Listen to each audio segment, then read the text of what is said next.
Welcome back to my channel. कैसे हो आप सभी? आई होप आप सभी अच्छे होंगे और अपना अपना ख्याल रख रहे होंगे। तो फ्रेंड्स, आज हम उन हेल्थ प्रॉब्लम्स के बारे में बात करने वाले हैं जो कि आपके डाइजेशन सिस्टम से जुड़ी हुई हैं या रिलेटेड है, या फिर आपकी आंतों की समस्याएं जो हैं वो उनके बारे में बात करेंगे कि आंतों से रिलेटेड कितनी सारी बीमारियां होती हैं जो आपके हेल्थ इशू के कारण से होती हैं, और ये आंतों में जब प्रॉब्लम होती हैं तो ये आपको कितना नुकसान पहुंचाती हैं। तो अगर आपने मेरी प्रीवियस वीडियो देखी होंगी तो आप सोच रहे होंगे बस बहुत ज्ञान दे लिया और कुछ जानकारी अच्छी नहीं है, तो आज की वीडियो जरूर देखिए। क्योंकि अगर आप अपनी आंतों का ध्यान नहीं रखते हैं या अपने इंटेस्टाइन का ध्यान नहीं रखते हैं या डाइजेशन सिस्टम का ध्यान नहीं रखते हैं तो ये आपको कितनी हेल्थ प्रॉब्लम देती हैं, कितनी गंभीर बीमारियां देती हैं। और आज की वीडियो में हम केवल बीमारियों के बारे में बात करेंगे और इसकी डाइट वगैरह के बारे में बात नहीं करेंगे, और ना ही इसको कैसे क्लीन करना है इस पर भी बात नहीं करेंगे। क्योंकि इससे पहले जो वीडियो बनाई थी उनमें मैंने एक सेपरेट वीडियो बनाई है कि आप अपनी डाइट में क्या लेंगे और किन चीज़ों का ध्यान रखेंगे, तो आप देख सकते हैं।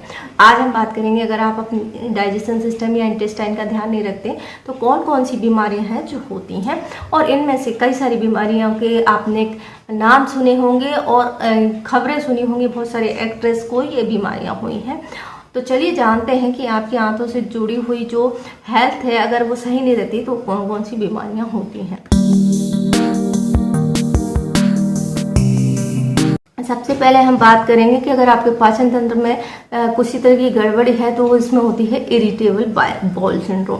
तो इरिटेबल बाउल सिंड्रोम जो होता है वो आपकी आंत से जुड़ा हुआ एक रोग होता है, और इसमें जो है जो आपका आंत का संकुचन है वो नहीं होता है। क्योंकि हमारी जो आंतें हैं एक रिदम में काम करती हैं, एक फैलना और सिकुड़ना इनका काम होता है। तो ये इस बीमारी में इसका यही काम रुक जाता है, जिसके कारण से ये बीमारी होती है। क्योंकि आंत जब चलेगी नहीं, उसमें खाना पचेगा नहीं, तो फिर आपको दिक्कत होगी और फिर इसके लिए आपको गंभीर परिणाम इसके भुगतने पड़ते हैं, और इसके लिए कई बार सर्जरी की जरूरत पड़ती है।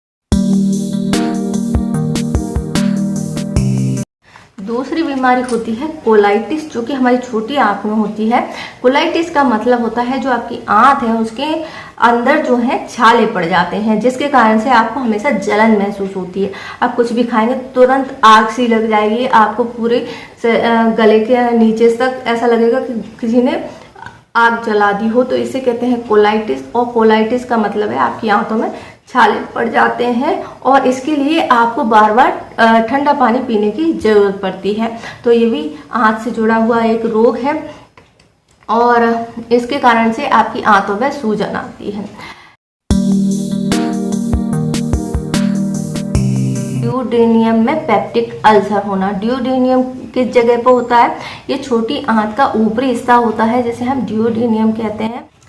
इसमें जो होते हैं अल्सर पड़ जाते हैं, जिसके कारण से इसकी जो अंदर की परत है वो जलने लगती है। तो जो ड्यूडेनियम होता है यही हमारे पोषण यानी हमारे खाने पचाने का बहुत बड़ा काम यही करता है, और जब हम बहुत ज़्यादा तेल मसाले वाली चीज़ें खाते हैं तो इससे नुकसान होता है। इसलिए हमेशा कहते हैं कि बहुत ज़्यादा तेल मसाले वाली चीज़ों का सेवन नहीं करना चाहिए, हमारे डाइजेशन के लिए अच्छा नहीं होता। तो सोचिए कि आपके अंदर ही अंदर शरीर का हिस्सा जल रहा है, गल रहा है, उसमें घाव बन रहे हैं, इन्फ्लेमेशन हो रहा है, तो फिर आप जो खा रहे हैं ऐसा तो है नहीं कि आप कई दिनों तक व्रत रखेंगे। जो कुछ भी खाएंगे उसका पचाने का काम इन्हें घायल अवस्था में ही करना पड़ेगा, तो इससे आपको दिक्कत तो होगी ही।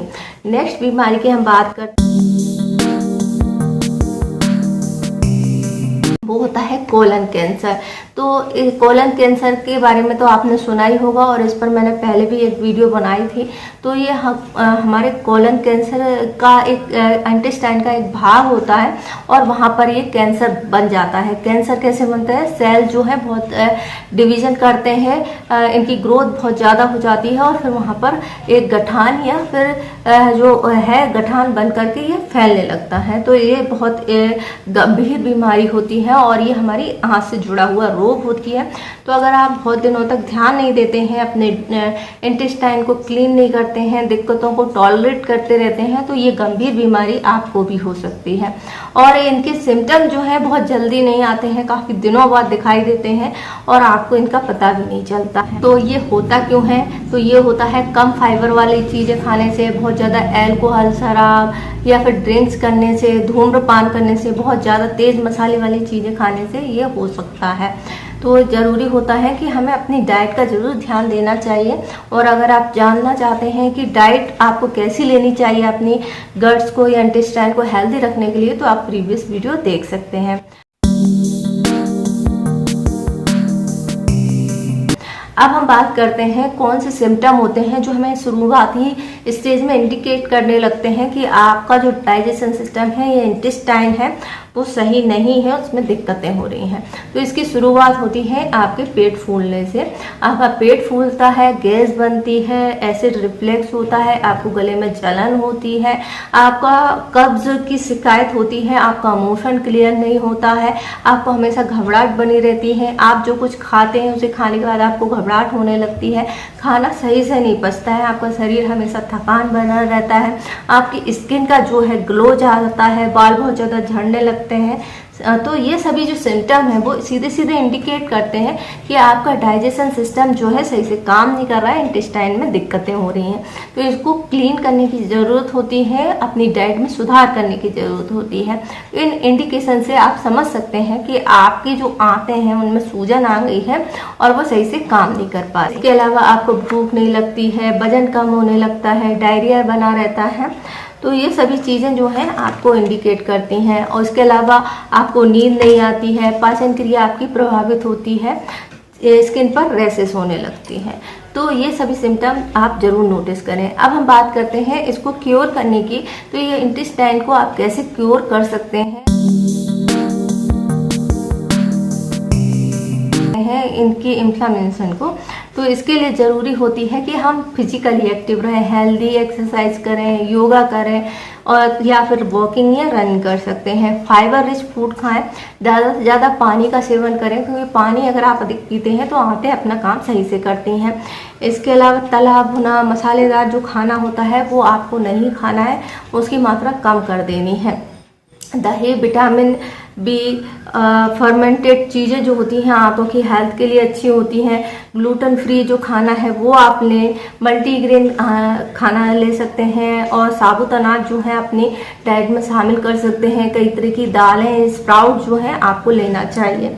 इसके अलावा कैफीन, चाय, कॉफ़ी जो है आपको नहीं लेना है। सुबह गुनगुना पानी जरूर पिएं, तो ये आपकी कब्ज की समस्या से राहत दिलाता है।